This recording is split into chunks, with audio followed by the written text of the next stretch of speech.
Through recording, preserving, and educating, our mission is to share the impact of engine-powered vessels, their crews, and their passengers with future generations. My name is Aimee Bachari, and I'm the Education Director.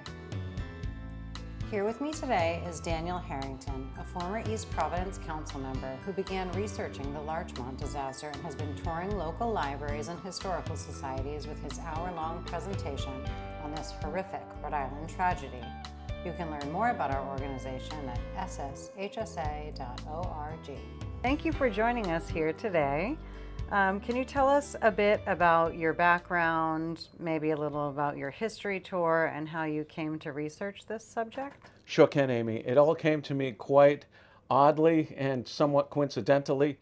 After writing a couple of letters to the editor in 2013, Ed Acorn at that time asked me to become a columnist. Now, I had a history. I called myself a recovering politician. I was a councilman in East Providence. So I started writing monthly columns, focusing on history, Rhode Island history, trying not to pigeonhole myself. Long story short, I did a piece on the Larchmont because it fascinated me while reading a history book of Rhode Island. And I did 115 near consecutive pieces for the journal. Throughout the time, there was one piece that haunted me more than anything. It's the Larchmont, which simply means I did more research. And an interesting tell on that is, my piece was late to the journal that month on the Larchmont. I started here in the Steamship Society with my research because the miracle that occurred in that story and the survivors of 0-degree weather seemed to me unbelievable. And so what I did is I delayed and I researched it, and then I said, wow, this is amazing. And I did the story. Fast forward a couple years, a local historical society asked me to do a lecture, and I chose the Larchmont, and I was amazed with the people's response to it. So I said, wow, this PowerPoint is good, let me improve it, and ask several libraries to go along, and they did. Historical societies jumped on the way. I improved it. I researched harder, scrubbed some more microfilm, took pictures of the actual places in the buildings, which are still there, and cobbled together a 1-hour presentation that seems to be doing very well because it's highly entertaining and true to my tagline, which is, Larchmont makes the Titanic look like a Disney flick. So, Well, everybody likes a good maritime disaster story, you know? that's why you're in business. Yeah. So can you tell us a little bit about what travel would have been like at the time? This was 1907. Did people use ships primarily for leisure? Was it point A to point B, a little bit of both? I think the best way to answer that question is to look at those old photographs and don't say, boy, that's how they did it in the olden days. These were exciting times. Late Industrial Revolution. A steamship in Providence or Fall River, if you had some dough, was a great, exciting way of travel. Think of new technology. Think of Apple 2.0. It was steamship. It was the train 2.0. It was an alternative, slightly cheaper, to get on a steamship. It was sexy. You could eat at night, go to sleep, wake up in the morning. You could get a private room. So usually it was $1 for the ticket, $1 for a private stateroom. Otherwise, you slept in the dormitory-style berths. Oof. So it was a little bit pragmatic and practical, but it was a little bit the exciting thing to do. We've made it. We are now industrialized. We have money. Let's take the kids to New York. Let's go see our relatives. And the reasons behind people going were just as diverse as the people themselves. And so specific, I guess, to the Larchmont, now who would have been on that ship that day and where were they headed? So the ship was headed to New York from Providence. One of the heroes on the Larchmont was here for a professional organization, a society, like a JC's or a Kiwanis. Weddings were big, coming into weddings. Education, dreams. There was a young man on the Larchmont who was he was from Pawtucket, and he was a failed farmer, and he was going to New York seeking funds. So not unlike today, why are you going to the big city? There's something I need. There was some pleasure, but think of it mostly purposeful, business, moving. There was a Sicilian musician who was going back to Sicily through New York because New England weather was just too darn cold. So you name it, they were on there. And there was a big part of transients, people looking for jobs in New York or to Providence. Okay. So can you give us a bit of background about the ship? What happened to the ship and why is it so important to Rhode Island history? Yes, it was one of the greatest, most horrific disasters in Rhode Island. The chief reason is that for 1 week in February of 1907, the entire world watched the Larchmont and looked at Rhode Island and heard about it. So the Larchmont, the brief history is it was a cursed ship. They called it the Hoodoo boat. Why? Larchmont started life as the Cumberland out of Maine, and its service was going from Boston to New Brunswick. Think Irish immigrants. And then one day it hit a banana boat, literally, called the Admiral Farragut, and it started to sink, and the Cumberland barely makes it back to Boston Harbor. So they declared a total loss. Wow.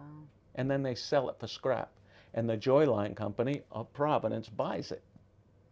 They didn't total it. They repaired it and repainted it and stuck a new name on it called the Larchmont. Okay. So they put it into service right away, fill it up with people, and then it starts. It runs aground off Prudence Island. It catches fire off the Bronx. It runs aground again off Warwick Neck.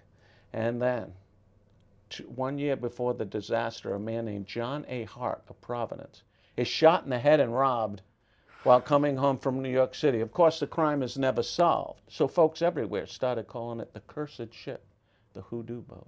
And that was before the fateful day of February 11th, 1907. Wow. So you wonder why people even got on it if it was so cursed. So maybe you can tell us a little bit about what the weather was like that day. More than anything else, Amy, the weather is why we're talking about the Larchmont. New England weather is usually 30 degrees, 25 degrees. For some reason, there was a blizzard in Providence 1 week earlier, and they were still digging out. But the temperature the night the Larchmont sailed to New York was 2 degrees below zero. And the wind was gusting to 50 miles per hour. So it was the determining factor in turning a sea accident into one of America's most horrific accidents ever. It put an ice coating of 7 inches on the bodies that went down with the ship. So 0 degrees, but still they sailed. They were 1 hour delayed, but still they sailed.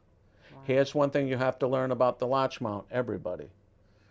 The visibility was absolutely clear. There's no problem seeing that night. It was human error. Wow. We'll get into that.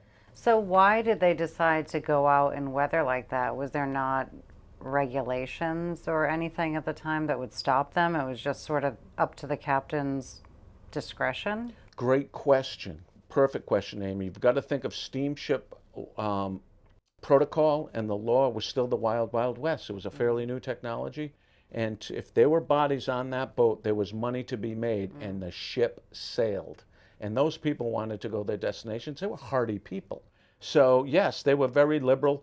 The Larchmont is noted for being the last ship to go down without a passenger manifest outside of the ship. So the law today that passenger manifests must be kept outside the vessel started because the Larchmont didn't have one. We don't know how many people went down with the ship. Wow. So yes, the laws were very lax. That was actually my very next question, so that was a good segue. I was going to say, do we know how many people died or how many people were on board that day? No, and we never will. The official estimates are between 140 and 160 people, give or take, including the crew. And can you talk about how these people died? I know you mentioned some of them were covered in 7 inches of ice. It's a trifecta of horror. You ready? Yes. The ship collided with Harry Knowlton, a sailboat. But the problem was the Knowlton struck a bullseye. It hit the main steam engine and released instantly huge clouds of toxic steam into the ship. So the first round of people suffocated or had their throats burned to death. Oh. The ship started filling up with icy water at about 2 feet per minute. Fast enough to convince you of your doom, but slow enough to let you sink in all the horror of it. Some were trampled to death. It was also total dark. The Harry Knowlton took out the generator, so it was pitch black, so it was panic there. Those that made it up to the upper deck started freezing immediately. The wind-driven waves by the 50-mile-an-hour winds made instant white skin out of every extremity and frostbite and instant pain, causing people to voluntarily go into the water and die. Those that went into the water were frozen, as you said, with 7 inches of ice on them, with their hands frozen in the position of clutching whatever they could. Many died with their hands frozen over their ears. Wow. And yes, there were suicides. Men slit their throats, and there were murder. As men tried to get into the boat, they were stabbed or pierced with boat hooks. Oh my goodness. So there was everything. I noticed in your presentation you talked about the cause of death was listed as drowning for everybody, but it's clearly that wasn't the cause of death. So yes, actually. Why did they do that? This is a favorite question. So all of the bodies, about 50 bodies, went to Block Island, mercifully, and not out to sea. And there was one chief doctor and municipal official on Block Island named Dr. Champlin, and he immediately rules all bodies, including the survivors, remain overnight for examination. And then he capriciously declared that all the dead died of freezing, all of them. Okay. Not drowning, not freezing. Blunt trauma, not suicide. Now, in my lectures, I've been pretty hard on good old Dr. Champlin because he kept the survivors overnight instead of sending them to Rhode Island Hospital immediately. Yeah. But I've been tempered in my criticism by audience members who told me, remember, 114 years ago, you put suicide on someone's death certificate. That means a lot in the community and for burial arrangements in the church. It was a big deal. Yeah. You put murder on a death certificate. That has insurance company implications. So I believe Dr. Champlin simply said they all froze to death as a process that probably predates good crisis management and wanting to take control of an ugly situation and just unite these people in a common cause of death, which was ultimately the weather. He didn't get it wrong. Are there any sort of specific cases or people on board, stories that are really interesting that you'd like to share? The story centers around the ill-fated ship's captain named George McVey, who was the captain of the Larchmont when it went down, although he wasn't at the controls. That was Pilot Anson. McVey's career starts when he's a young kid. He's 23, and he's got control of a steamship called the Tremont. And it, unfortunately, due to a cook, catches fire in New York City. But McVey becomes a hero at 23 by pulling 43 people out of the flames, mostly crew members, and he's celebrated as a hero. And it's funny because the press said that that disaster was noted for 2 lions fighting the firefighters, but while the lions were on the boat, they died due to smoke inhalation. There was no fight with the firefighters.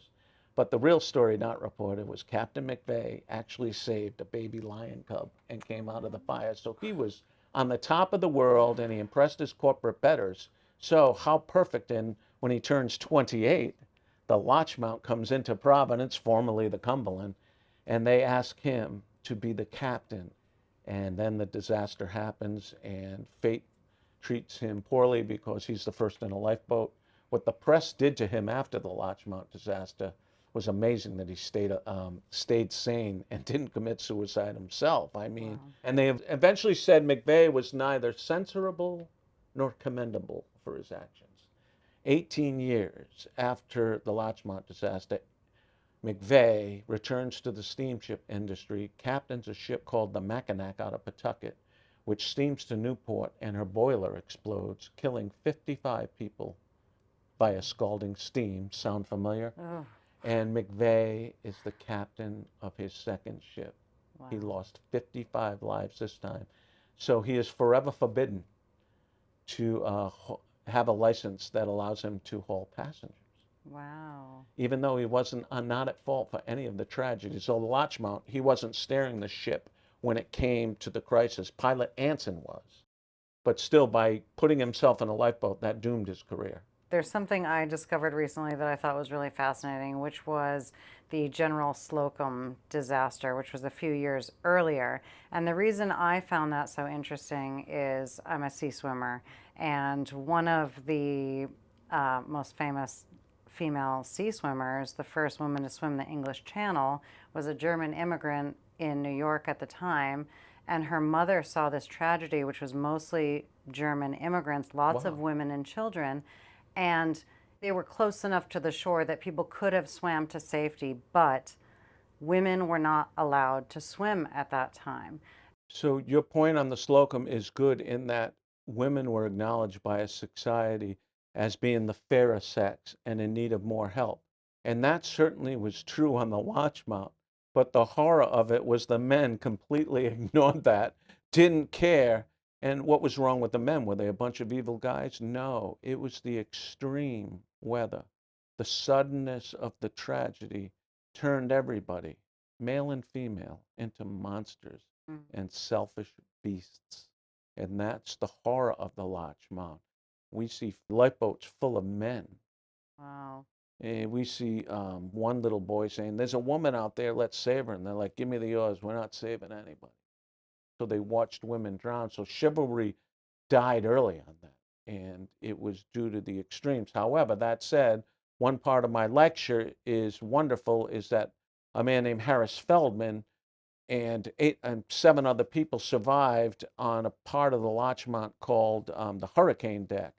And he did so by making sure the men on the hurricane deck were assigned to the women on the hurricane deck and physically keep them awake rather than falling asleep all throughout the night. So he was just the opposite. He took chivalry as an honor and as a purpose, and he was a noble man.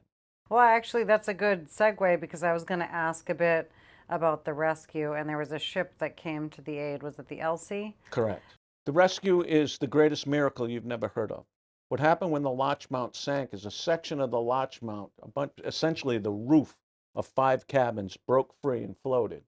And 30 people were assembled on this. They all started freezing to death instantly. Yet one man, Harris Feldman, and his wife, Bertha, gathered on that deck, and Sadie Golub, a pretty young belle from Boston, came on that deck. She happened to be a Jewish girl like Feldman and heard Feldman talking to his wife in Hebrew and said, "Save me, I'm a Jewish girl too." Yeah. And Feldman said, "You will be saved if I am saved." Meanwhile, an acrobat, tall and handsome from New Hampshire named Sam Lacombe, also came down. We find out later he was only in his underwear and bare feet. Wow. A man named David Fox, who was coming back from a Bible conference, and two or three other people. And Feldman starts seeing his wife going under. She starts falling asleep. So he starts to beat her. And that's just what I say, and the audience revolts when I say that. But he starts striking her on the face and then the body. He did not stop the drubbing for 10 minutes. And then she wakes up. And he says, "My spirit is revived." So he starts telling the others. He tells Sam Lacombe, "Wake up the girl, Sadie Golub. Don't let her out of your sight. When she starts falling asleep, beat her." Yet, unlike the bodies that floated at Block Island, the hurricane deck passes Block Island. Feldman's waving a shirt Oh, of a no. dead man.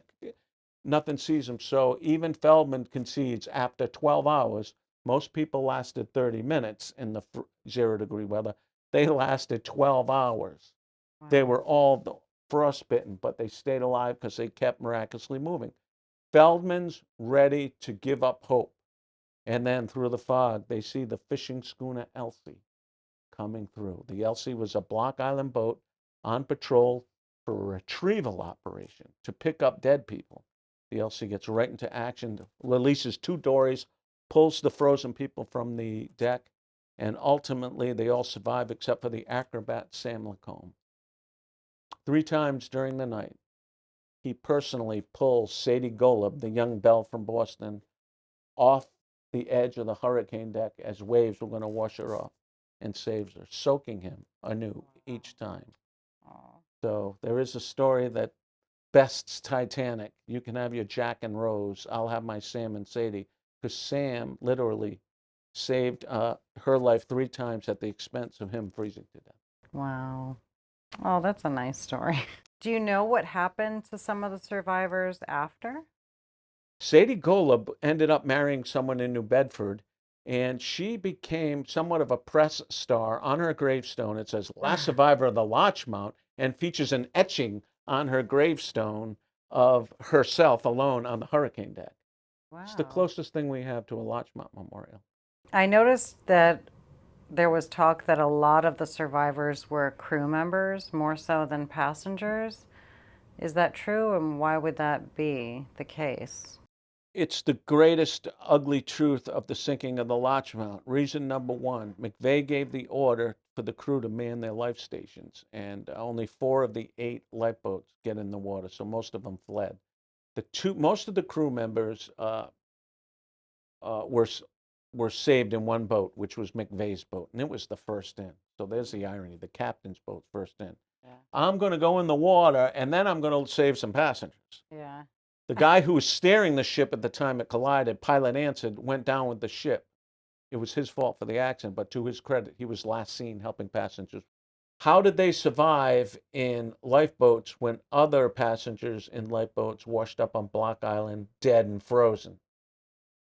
The crew members had their winter gear. Oh. And they were in tough shape. They were frostbitten and they couldn't walk, and they collapsed once they reached Block Island the next morning. But because they had their winter garments on and not their nightgowns and underwear, they made it. I noticed that a lot of people compare this disaster to the Titanic. Even you mentioned that a bit previously. Why do you think that is? The Larchmont occurred 5 years before the Titanic, so we were first. But part of my passion is not to have the Larchmont be diminished by Titanic. And I say to my audience members, Rhode Islanders, stop calling Larchmont Rhode Island's Titanic. Titanic was England's Larchmont. You see, the Larchmont actually had on board, the greatest story never told was Swedish Salvationists. These were 10 Salvationists. These were Salvation Army cadets, 7 of which were women, who, when the ship started sinking, took a vow to help the passengers and assist them and not seek to save their own life. As the ship finally went down, the 7 Salvationists took each other's hands, got on their knees, and sang, "Nearer, my God, to thee." Sound familiar? 5 years later, the musicians on the Titanic would do the very thing. So, can you tell people where they might find information on talks that you're giving? Do you have a Facebook page or a website where people Yes, can find out? I was slow to get I still do not have a dedicated website because the tour kind of came about so fast. I started reaching out to libraries and academics. So yes, Facebook. I'm Daniel Harrington. You can find me on Facebook and friend me. I have a updated schedule on there. My email is a source of one of the jokes of the presentation. I say, folks, if you hear anything on the Larchmont or have a referral for this presentation, email me at danielfharrington@yahoo.com. As one attendee said, my email address is as old as the Larchmont. I have a Yahoo email address, but that's kind of cool. It's got a cachet to it. So it's danielfharrington@yahoo.com. Thank you so much for sharing this great information with us. I think it's a really fascinating story, and I think our listeners are going to be interested to hear more. Well, Amy, thank you. I thought your questions were particularly good in terms of bringing out the meat of the story, so I appreciate the interview and you making it easy for me. Thank you.